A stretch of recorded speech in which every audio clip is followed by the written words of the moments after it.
In today's video, I'm going to show you how to add guides in Affinity Designer. So first, make sure that your document is open.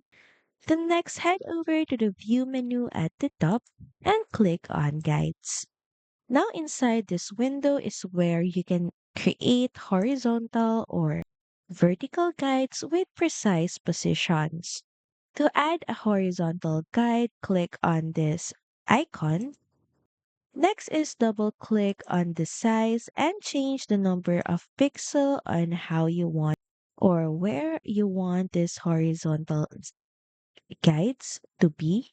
The same with vertical guides. Just type the exact number for the X or Y axis and your guide will appear exactly where you need it. So you can find it under the spread origin section.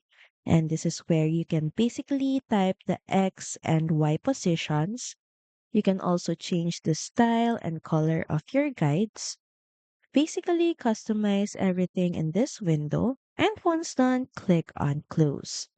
Also, inside your canvas with your guides on, you can actually move them to get them precisely where you want them to be. Once your guides are set, you can actually lock them so they don't move by accident.